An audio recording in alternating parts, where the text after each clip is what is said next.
Hey everyone, welcome to another episode of Heaven and Earth Podcast. It's your boy, Rene K. Blue. Hello, and I'm Yan.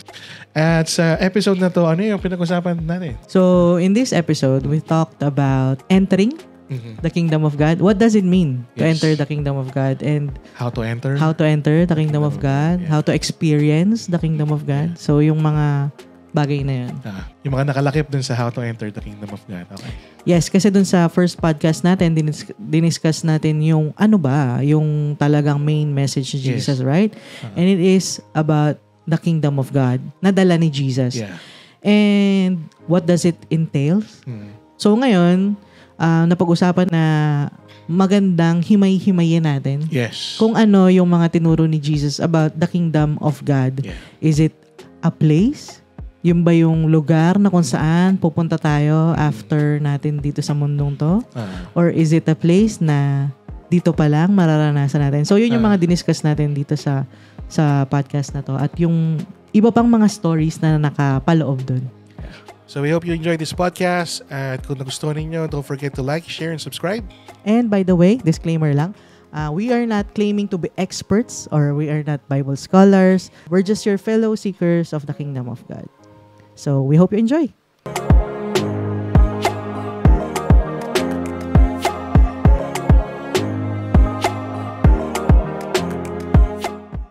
So yung episode natin ngayon, parang continuation lang nung unang Yung first podcast podcast natin. Pero review natin ng konti. Mabigay tayo ng quick recap. Okay. Kung ano yung na-discuss natin nung first podcast. Which is the main message is the kingdom of God. Yes. Na nadidala ni Jesus dito, di ba? So, sagutin natin yung 4 W's. Okay. So, what is the kingdom of God? So the kingdom of God, it's not a place, but pag sinabi natin kingdom, it is a state or kalagayan na pinaghaharian ka na ng Diyos or God is reigning over you. Na parang hayaan mong mag-rule or pamahalaan ka ng Diyos. Pangalagaan ka ng Diyos. Yes, pangalagaan ka ng Diyos. Tapos pangalawa, when? Kailan siya darating? When is it coming? Yeah, when is it coming? So sabi ni Jesus, the kingdom of God is here. Is here. Nung dumating siya. Dumating so siya. 2,000 years ago, dumating na yung ruling of God through Jesus Christ. Yes. Okay. And pinakita niya yung kung paano na mabuhay under the reign of God. Yes. He's the perfect example Na para sundan din natin. para sundan natin. Madami siyang pagpapaliwanag kung paano maging citizen ng kingdom na yon. Yeah. Okay na, paano maging citizen ng kingdom na yon. Yes, tama.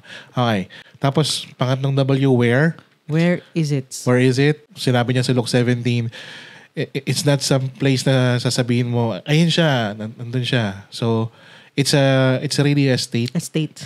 or a state of mind. State of mindset is a consciousness Yeah. na God is reigning, ruling over you. Over you. Yeah. Okay. Tapos yung why, bakit niya kailangang dumating, tipong nawala ba siya? Yes. Parang ganun, di ba?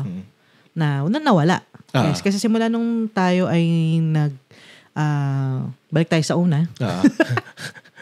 Sa Genesis, di ba? Simula nung na-corrupt. Simula nung na-corrupt, nag-fall yung man. Corrupted na tayo. Ano na tayo? Failure na tayo. Epic fail. Meron na tayong sinful nature. Yeah. So, wala na tayo doon sa state ng perfection. Wala na tayo sa state ng holiness. Nag-fail nga. Na-fall, dahil nagkaroon ng fall of man. So, nawala.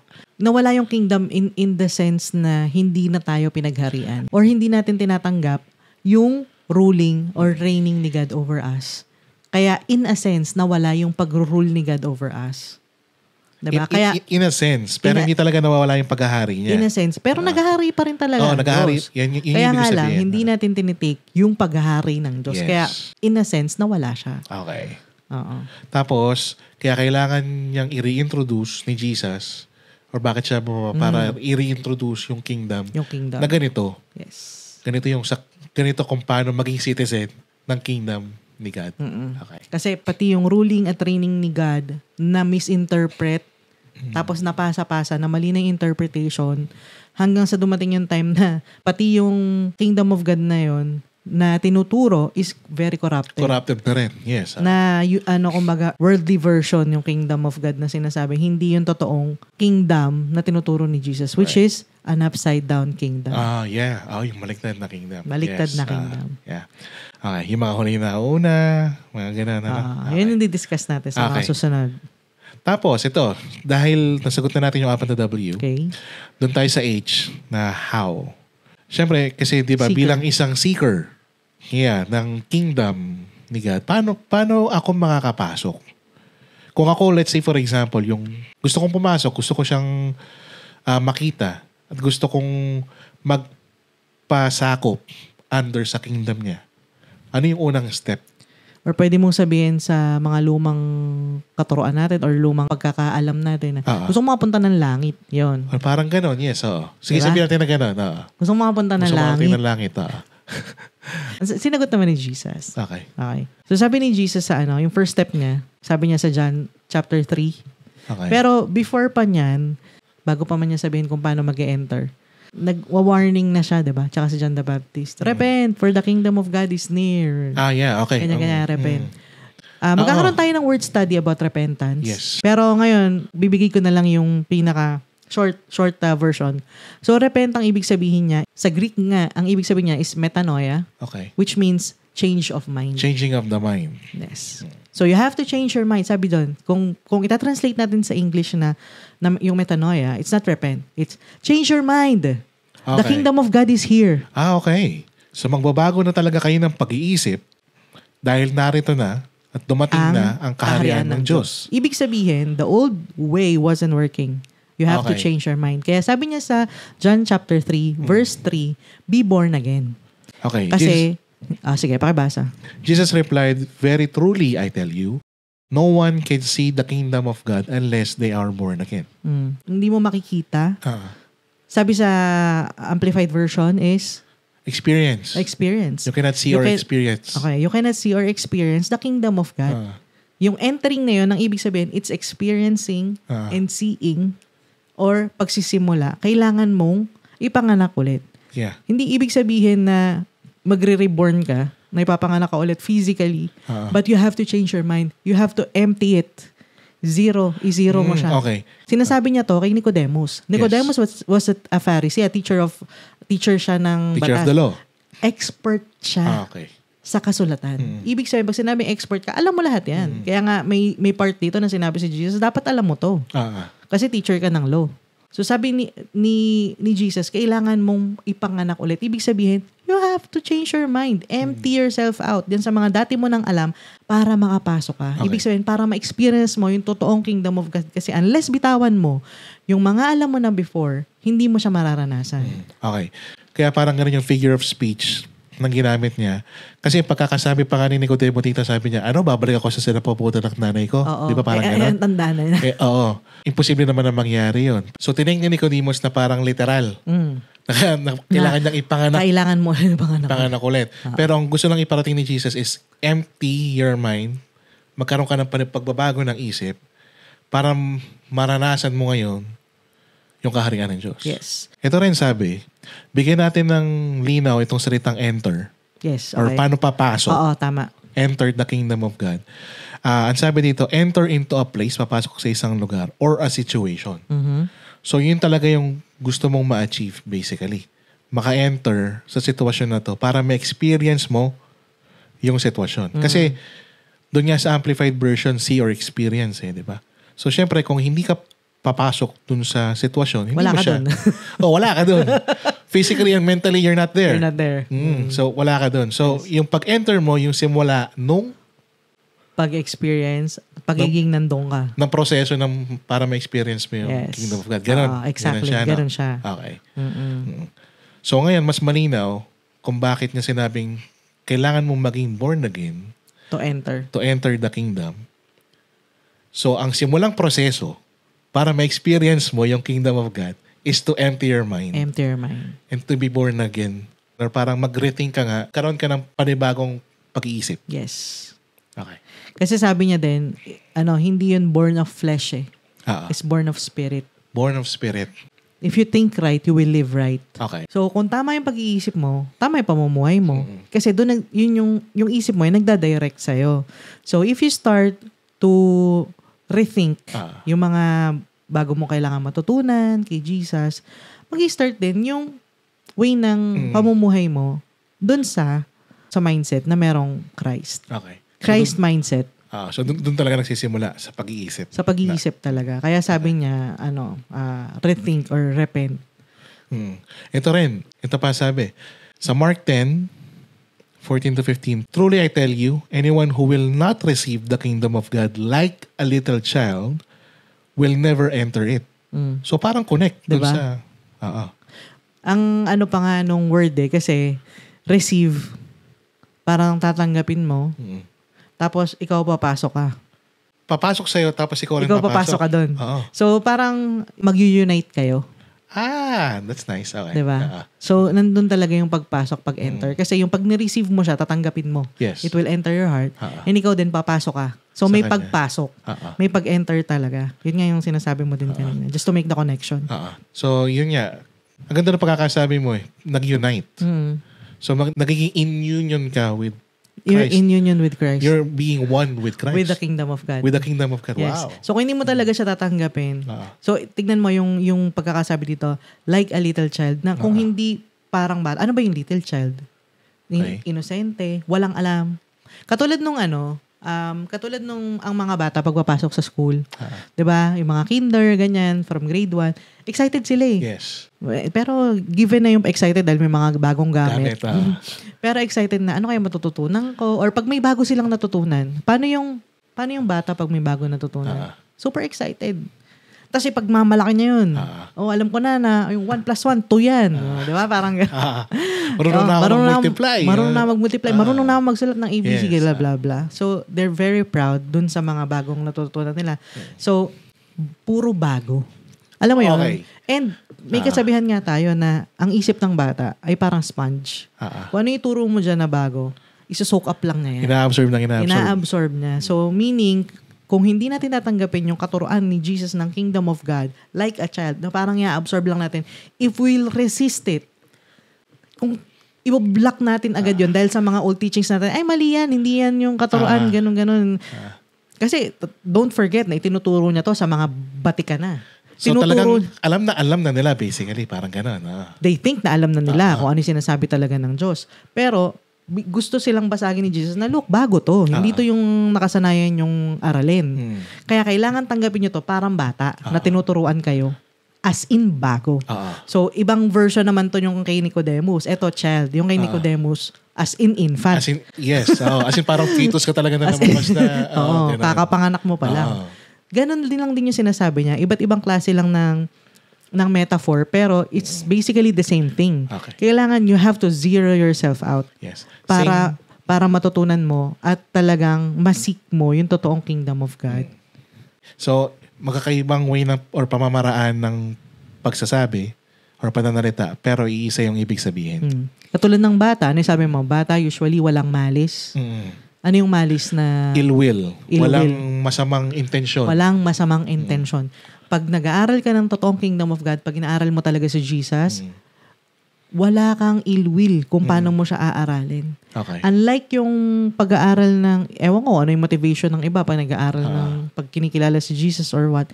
Pero, as bata, walang ill will. Talagang innocenting niyang tatanggapin yung sinasabi ni Jesus. Pwede natin gawin na example na ganito. Hindi ko naman sinasabi na parang ganito talaga yung intention nila, no? Pero may mga pagkakataon kasi na tinetake yung salita para manakot. Or parang magkaroon ng some sort of control para dun sa mga sumusunod para at least maging inline sila. Kaya minsan nagagamit sa pamamaraan na pananakot. Kaya parang ang dami tuloy na ayaw tumanggap or papasukin yung kingdom of God sa kanila. Totoo naman eh. Ganun naman kasi talaga yung trabaho ng, kahit in ancient times, yung trabaho ng relihiyon is to control. Kaya ngayong modern times natin, wala na halos, madaming atheist, madaming hindi naniniwala sa relihiyon or kahit anumang relihiyon yan. Kasi nandun nga yung, kaya nga may mga cult, ganyan, di ba? Kasi yung pag-control ng isang tao, sa other people. Yes. 'Di ba? Yung parang for their benefit at the expense of others. Yeah. Ganun yung mga nangyayari.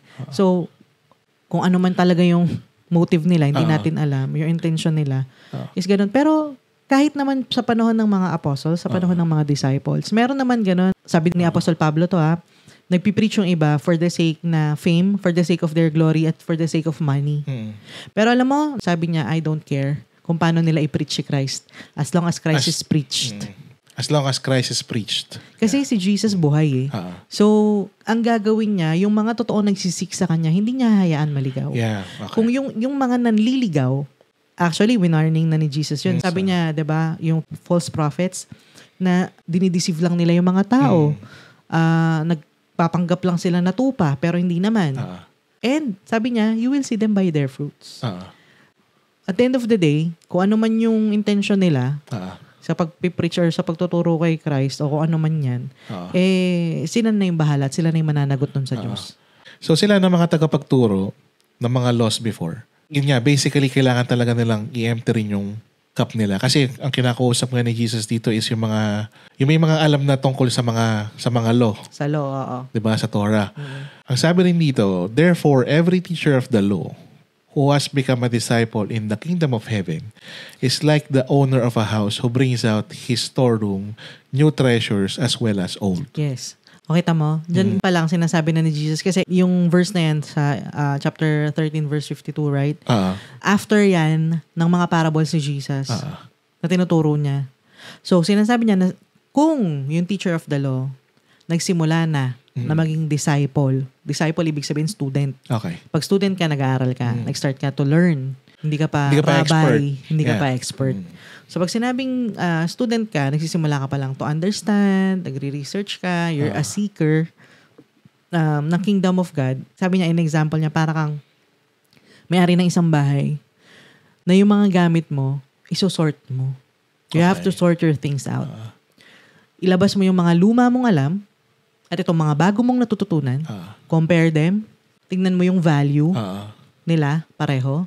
Ano yung mas pinakamahalaga? Ano yung great teachings? At ano yung teachings na yung obsolete na? Kaya sabi, ilabas mo yan lahat. Lahat ng alam mo, ilabas mo yan. Ano ibig sabihin ni Lord? Zero yourself. Ganun pa rin talaga. Empty yourself. Laging ganun. Kaya nga sinasabi niya, you cannot put new wine into old wineskin. Kailangan, kung bago yan, yung ilalagay mo, bago yung lalagyan. Kaya kailangan ipanganak ka ulit, kailangan i-empty mo yung sarili mo para kang batang turuan, at kailangan i-sort mo yan. Ilabas mo lahat ng luma, at ito yung bago. Kung pagsasamahin mo sila, yung bagay lang dun sa bago, yung isasama mo galing sa luma. Galing sa luma. Kasi hindi pwedeng magsama talaga actually. Para magtugma sila. Oo. Kasi kung hindi, yung mga obsolete na to, hindi na siya magmamatch dun sa bago. Parang ang magyayari lang sa kanila, magkokontrahan lang.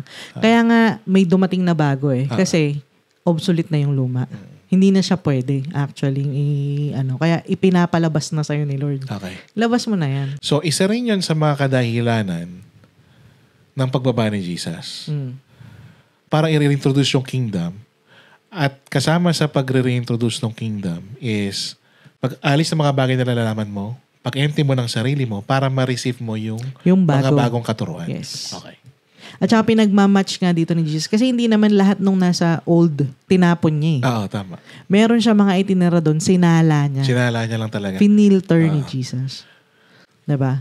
At nilagay niya sa bagong packaging. Kasi pinasimple niya. Sinimplify niya. 'Di ba? Kung paano niya yung old na kautusan. Yes. Doon sa 10 Commandments na sobrang haba. Pinag-merge niya lang. Ginawa niya lang dalawa. Yes. Mas pinasimple niya lang talaga. Pinasimple niya lang. Pero parang nirepackage niya. Pero it's the same thing. Para yung mga... Mas binigyan niya ng meaning. Para yung mga bagay na taken out of context, maging tamang konteksto. Yes. Maging tamang pag-apply. Yes. Maging tamang pag-unawa. Okay. So, ito pa isang example sa mga bata. Matthew 18, 1-5. Okay. About this time, the disciples came to Jesus and asked him who would be the greatest in the kingdom of heaven. So, again, kingdom of heaven. Jesus called for a child to come over and stand near him. Then he said, I promise you this. If you don't change and become like a child, you will never get into the kingdom of heaven. But if you are as humble as this child, you are the greatest in the kingdom of heaven. And when you welcome one of these children because of me, you welcome me. Okay, so kagaya lang nga ng isa. Nagbigay pa siya ng para mas diniinan niya pa rito na Yes. change your mind like a child. Yung, di ba? Merong pag-change ng mind. Mag-change ng mind, yeah. Kasi kung yung mapalitan yung pag-iisip mo at magmamatigas, ito na yung alam ko. Ito na yun. Nakasanayan ko na itong aral na to eh. Bakit kailangan pampalitan? Diba? Eh kung may mas akma at tamang turo, why not? Yes. At kung mas mapabuti ka ng turo na yun, why not? Diba? Matanda lang naman yung matigas ang ulo. Kasi ang bata, madaling i-correct. May kasabihan nga tayo, you cannot teach old dogs new tricks. New tricks, yes. Yan. Isa pa yan. Kaya sinabi ni Jesus, dun ka sa mindset ng bata. Kasi ang bata, pag tinuruan mo ng isang bagay, nag-update tayo ng kaisipan. Halimbawa, grade 1. I-recap na lang yan sa grade 2. Pero may tuturo sa yung bago. Okay, yeah. Same thing, grade 3, grade 4, grade 5, grade 6. Iba na tinuturo. Pero, yung mga foundation mo na tinuro nung maliit ka, nagagamit mo pa rin. Pero, yung mga useful lang. Yung obsolete na, pinakalimutan na. Kasi may mga new knowledge na. Hindi mo pwedeng ipilit yung lumang katuruan na bago pa rin. Kaya nga may upgrading at updating eh. At bilang matanda, napakahirap tanggapin nun. Na parang, ay, mas magaling na yung mas mabata sa akin. Yan yung unang mga challenge eh. Hindi, bata ka lang, matanda na ako, mas madami akong alam. Mas marami akong alam kaysa sa'yo. Diba? Ito yung sinasabi din ni Jesus na upside down kingdom. Kasi yung bata, yung great. Yes. Yung matanda, yung hindi. Kasi nga, ang bata, madaling i-mold, madaling turuan. Pag sinabi na, ito na yung bagong lecture natin ngayon, hindi niya ipipilit yung, hindi ma'am, ito lang yung gusto kong teaching. Ito lang yung gusto kong turo. Yung turo ng grade 2, ayoko ng turo ng grade 3. Hindi gano'n ang bata. Pag tinuruan mo yung bata ng bago, open yung isip nila na tumanggap open yung isip. Open yung isip nila na tumanggap ng ideas, ng mga bagong ideas. Ang ganda ng pagkakasabi ni Jesus kasi sabi niya, but if you are as humble as this child, kasi kumbaga, hindi niya nga iniisip na mas mataas siya at mas may alam siya dun sa mga nagtuturo sa kanya. Kumbaga, bukas ang isip niya at alam niya na mas superior sa kanya itong mga taong to. Nagpapakumbaba siya kasi alam niya wala pa siyang alam. So, ikaw bilang sabihin nga natin na may alam na minsan may times, may tendency na kapag naririnig mo yan sa mas bata sa'yo, parang ayaw mong tanggapin. Kaya niya nasabi dito na parang, if you are as humble as this child, kung magpapakumbaba ka at iisipin mo at bubuksan mo yung isip mo sa mga bagong nga nakaturoan na to sa kahit na sa mas nakakabata sa'yo, mas madali mo siyang maranasan yung kingdom of heaven. Kung nagiging bukas yung isip mo. Okay. Ito yung napansin ko rin habang nag-uusap tayo. Si Jesus, parang ang ginagawa niya, ini-invite niya tayo na pumasok sa heaven. Hindi yung tipong parang pinipilit niya. Yes. Sinasabi niya sa atin na, ito. Ini-invite ko kayo na pumasok kayo dito sa kingdom of heaven na dinadala ko sa inyo. Yes. At gusto ko rin na pumasok kayo sa akin. Pero He's not forcing His way. No. Kung gusto nyo, tara. Parang ganun. Lagi naman siya nag-i-invite eh. Matthew 11, right? Come to me. Yes. Invitation. So yun yung gusto ko lang din bigyan ng isang magandang point kasi napansin ko na talagang lagi siyang inviting. Hindi siya yung tipong parang namimilit. Ito yung turo. Gawin mo to. Pag hindi mo to ginawa. Yun, ganun. Magagalit ang Diyos. Yung parang tipong yun nga. Walang fear. Control. Yun, doon sa bagay na yun, kanina na pinag-uusapan natin. Wala siyang parang kamay na bakal. Yes. Yan yung controlling at fear na sinasabi mo na ginagamit yung pagtuturo about kay Jesus to control and to put fear in the hearts of people. Para madominate. Sandali, ayokong mapahamak, ayokong mapunta ng impyerno. Mainit dun, ganyan-ganyan, bla bla bla. Diba? So, mapipilitan akong sumunod kahit hindi ganun kusa yung nararamdaman ko na pagsunod. Because of fear. Pero because of fear, yun nagdadrive sa akin. Na parang, yun yung gusto ko ipunto eh. Parang ang layo. Kasi nga, dun sa inaalok ni Jesus na, I'm inviting you na ito yung danasin nyo kasi sa kingdom ko, merong ganito. Yes. Exactly. Diba? Napupuntahan na natin sa susunod. Yun nga yung kaya kinlaro ko kanina agad yung word na repent. Kasi laging sinasabi, magsisi na kayo kasi yan ang Diyos, ganyan. pananakot. Lagi na lang pananakot yung nagiging tactic ng mga religion kaya umaayaw yung tao. Samantalang sinasabi naman ni Jesus, uy, change your mind. Change your mind, yeah. The kingdom of God is here. It's about changing your mind. It's not about fear.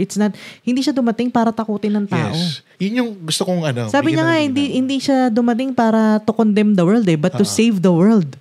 To save. Ganun yung pag-ibig niya. Kaya nakakapagtaka yung iba. Kapag nagsasalita, parang tinatakot nila yung mga tao sa Diyos. Yes. Kaya ang dapat natin talagang gawin is to show people the light of God na, hello, dito masaya. Dito happy. Dito heaven. Yun yung yun yung isa pa rin sa mga bagay na minsan na misinterpret, the save. Alam ko magkakaroon tayo ng salvation series and all. Pero bigyan ko lang ng konting angulo yun na sinisave tayo from wrong decisions kasi ayaw niya kang mapariwara yung mga buhay natin. Kaya di ba nasabi niya, I have come to give eternal life para walang mag-perish. Para walang maging wasak sa inyo. Para walang maging ruin sa inyo. Para maging maayos yung patutunguhan ng buhay ninyo. Tama. Diba? Kaya sabi, I have come to give you life and have it to the full. Diba? Para mag-enjoy kayo sa buhay na to. Kaya siya dumating. Hindi siya dumating dito para silain tayong lahat. Para mangundina na mangundina. Iba yung naninila. Yes. Iba yung nangunguha. Si Kata yun. Si Kata, yeah. The sin. Yun yung nagtatrap sa atin. Pero siya, kaya nga sinabi, he set us free. Pinalaya niya tayo dun sa Kata na yun. Kasi yung Kata yun nagtatrap sa tao. Ganun yung dala ng kingdom and light. So, walang fear. Sabi niya nga, there's no fear in love. Yes. But perfect love casteth out fear. So, kaya yun lang din talaga yung para pinaka-core ng message niya is about love. Yes. Okay.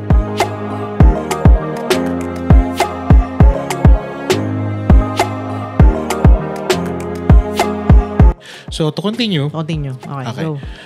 Okay, so ito na nga. Dahil ini-invite niya tayo sa kingdom niya. O sasain natin kung ano yung meron doon. Kung may ano meron doon sa kingdom. Sa kingdom na yun. Alright. Okay, so anong ino-offer ng kingdom na to? So bukod dun sa iniisip natin na tinuturo sa atin na pag namatay tayo is there's an afterlife. No, hindi natin papasukin ngayon yun.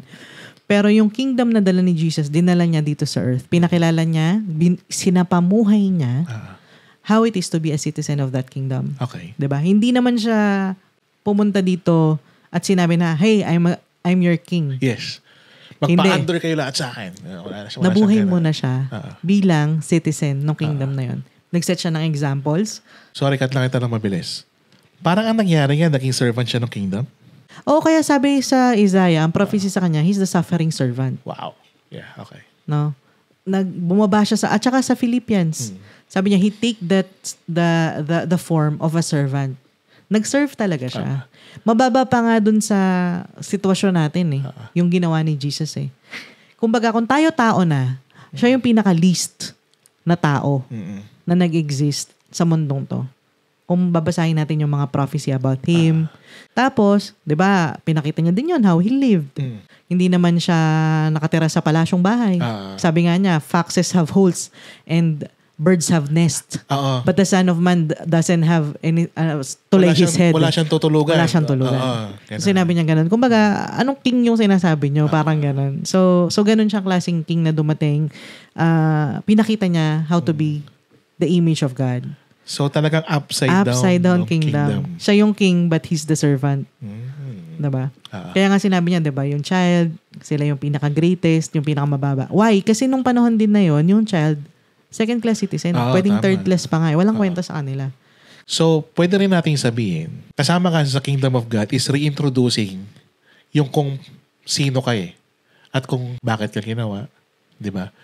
Tapos, lahat kayo may value. Diba? Kasi lahat kayo image of God. So, ultimong yung bata, image of God din yan. Yes. So, kahit siya may value, kaya maaaring isa rin yan sa mga dahilan kung bakit niya nasabi kanina dito na if you don't change and become like a child, na parang tignan yung bawat isa. Kasi parang ganun yung mata rin ng bata di ba? Lahat sa kanya may value. Lahat sa kanya may value. Tama. Wala siyang discrimination. Oo. Hindi mahalaga yung kulay ng balat mo. Ang mahalaga lang sa atin, magkalaro tayong dalawa. Di ba? Parang ganun. Basta kaibigan ko siya. He's my friend. She's my friend. So kasama rin dun sa kingdom na yun is justice. Equality. Yeah, ganun. Equality. So, pare-pareho, pantay-pantay, Yes. walang mataas, walang mababa. Wow. May mga times nga si Jesus na pinipiloso po niya na yung mga disciples niya. Kasi akala ng mga disciples niya, kung ano yung kingdom dito sa mundo, ganun din yung kingdom sa langit. Kaya sinasabi ni Jesus na, hindi yan. Kung ano yung sino mababa, yun yung mataas. Kung gusto nyo talagang maging mataas sa kingdom of God, maglingkod kayo. Kaya sinaasar, naalala ko, nung nag-ask yung nanay yata ni... Yung nanay nila, si James at si John. Yeah. The Sons of Thunder. Sons of Zebedee. Sons of Zebedee. Yung nanay nila. Yung nanay nila, sinabi na, Lord, sabi niya, pwede bang yung mga anak ko yung paupuin mo isa sa kanan, isa sa kaliwa. Pag naghari ka na sa kingdom mo. Sabi nga kasi ang akala nga niya is yung kingdom na yun dito sa mundo na. Yung parang kagaya nung dito sa mundo. Oo. Kasi di ba nasa Israel nga, kumbaga iniisip nila nung time na yun na magkakaroon ng revolution. Tapos si Jesus yung hari. Tapos iniisip nila na, malapit kami kay Jesus. Ako isa sa kanan, isa sa kaliwa. So, gano'n. Parang kagating kasi pag nasa sa kanan sa kaliwa, parang may position kayo. Power. Parang may power. Sa place of power. Sinasabi nga ni Jesus na hindi ganyan sa karian nga niya. Baliktad. Okay. Oo. Okay. Isa pa sa ino-offer ng kingdom niya is the state of heaven. Oo. Yung dinala niya kasi na kingdom, hindi nga yung kingdom na iniisip natin bilang mga tao, kundi yung kingdom of heaven na yun. No? Dinala niya yung heaven sa earth. So parang, let's say na He is the peace of heaven on earth that time. Nasa Kanya yung liwanag. Kasi define natin yung heavens. Galing sa Greek word na... Okay, galing siya sa Greek word na Elysium. Elysium. Yeah. Tapos, ang ibig sabihin ng Elysium, a state of great happiness. Yes. So pag ganun yung feeling mo, di ba? I feel like heaven. May expression tayong ganyan. Ibig sabihin, like sobrang saya ko. I'm on cloud 9. Napakataas ng feeling ko. Elated. I'm high. Yung dopamine level ko, sobrang taas na sobrang saya ko. Ganun yung feeling pag sinabing heaven. So, pag sinabi mong heaven on earth, dapat dun sa lugar na yon is very happy. Okay. Andun yung feeling ng love, ng joy. Andun yung peace. Andun yung... sige. So, kung babalikan natin lahat ng discuss natin, tapos i-define natin tong heaven, or kingdom of heaven, kingdom of God. Kapag nag-start kang pumasok doon at i-experience yun, ang ini-entitle nun sa'yo is this state of great happiness. Yes. So, ang ino-offer ni Jesus na kingdom of God or kingdom of heaven is the state of great happiness. Yes. Is the state of great happiness. Yun ang ino-offer niya. Kaya nga, sabi doon, di ba? With the Spirit of the Lord, there is freedom, there is joy, there is peace. Kasi, eto tanda ko nung si Mami, bago nakakilala. Sabi niya, dumating daw sa point ng buhay niya. Sobrang gulong-gulo siya. Actually, before siya nag-church. Let's say na dahil magulo, chaos, void, may darkness. Yes. And then, nung pumunta siya ng church, nakakilala siya. Kaya nga sabi ko sa'yo, kaya ako napasunod sa church kay Mami. Dahil nakita ko yung change sa kanya. Naglighten yung mukha niya. Hindi na kami araw-araw nag-aaway. Tapos, andun yung eagerness niya pumunta sa church. Andun yung eagerness niya magbasa ng Bible. Kanta siya ng kanta. Worship siya ng worship. Oo, totoo yan. Gulat ako kasi... Kahit dalawa lang alam niya kanta, yun ang paulit-ulit na kinakanta. Kasi, parang biglang nagbago yung aura niya. Na, from chaos nga, from laging galit, nagkaroon siya ng peace. Tapos sinasabi niya lagi, ito yung paborito niya lagi, na with Jesus, meron siyang kapayapaan. Meron siyang joy. Yun yung dalawang unang pakiramdam na naramdaman niya nung nagkaroon siya ng pagkakakilala kay Jesus. Let's say, yun yung unang naramdaman niya nung nagsimula siyang mag-enter sa Kingdom of God. After 2-3 weeks, I think, hindi umabot ng 1 buwan. Sumama ako sa kanya sa church. Kasi, nakita ko yung change sa kanya. Sabi ko, ano meron dito? Sabi ko, dahil masaya yung nanay ko, susuportahan ko siya. So, I was there just to support her. Gusto ko lang makita na, ano yung nagiging cause ng saya nitong taong to? Bakit ganito? So, hindi niya ako niyaya. No, hindi niya ako niyaya. Dahil alam niya, hindi niya ako mapapasama. Dahil what I believe then was, organized religion, puro pera lang. Yun yung paniniwala ko. Kaya hindi ako talaga church for a long time. Tapos nakita ko siya, sabi ko, oh, galing naman nung iba yung transformation na ginawa sa kanya ng Diyos. So, from then, na-win niya ako without even winning me. Ano yung ibig ko sabihin? Yes. Without even trying. Kasi nga, nakita ko sa kanya yung joy. So, yung heaven, it's not a place. It's really a state and a standing na nakigad ka na. Okay. So, nakita mo yung, nandun siya sa state na yun. Nakita ko. Gusto mo rin yun maranasan? Before, hindi. Pero, I think it was that inviting.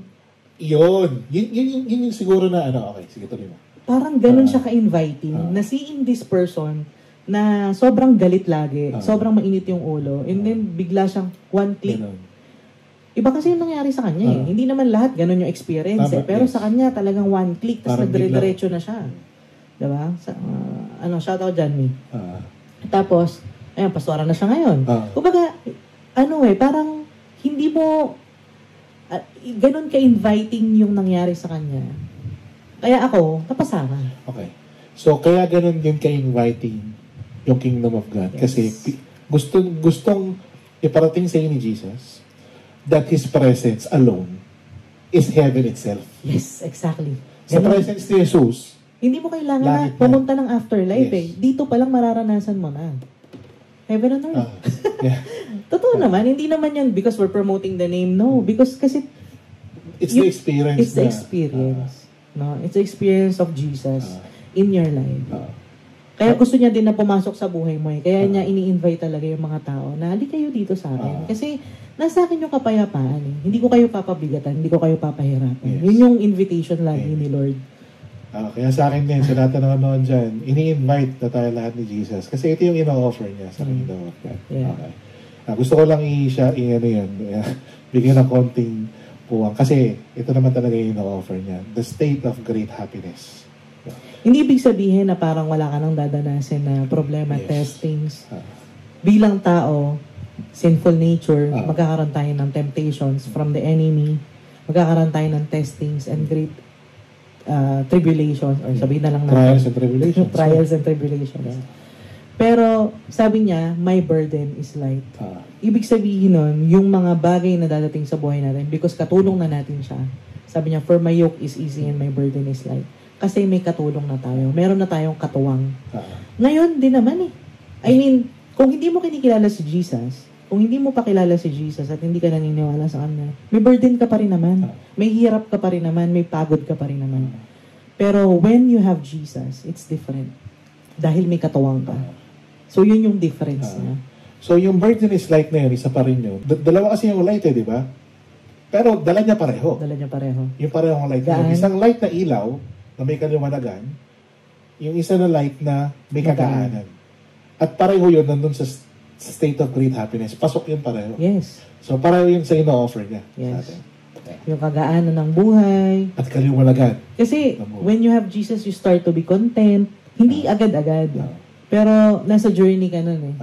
Yung actually Christianity is really a journey. Oo, kasi doon mo ka mapapansin eh. Dahil yung simula mo, pagpasok mo, simula. Na-enter, kagaya din ng isa na pupuntahan natin mamaya, you are not far from the kingdom of God. Yes, kumbaga, papalapit ka na, nasa proseso ko na talaga ng pagiging dun sa state of happiness. So, kung bibigyan din natin ng isa pang kahulugan, ang kingdom of God or kingdom of heaven, that's the state of great happiness.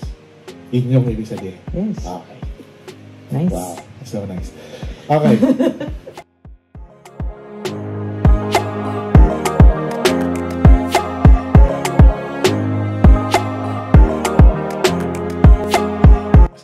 Thank you for joining us on another episode of Heaven and Earth podcast. We hope today's discussion has inspired and encouraged you to reflect on how God is unveiling His kingdom through His Son, Jesus. Through the teachings of Jesus, we are starting to learn what does the kingdom of God really means and how to experience it. At Heaven and Earth, we firmly believe that heaven is not just a distant future, but a present reality that we can experience right here, right now. We'd love to hear from you as fellow kingdom seekers, whether it's your thoughts on today's episode, your personal journey, or how we can help each other grow. Feel free to connect with us. Share this podcast with your friends and family, and let's spread the message that heaven is closer than we think. Remember that experiencing heaven isn't just a future hope. It's a present reality that we can begin to live out today. Stay blessed and be a blessing. Bye. Bye.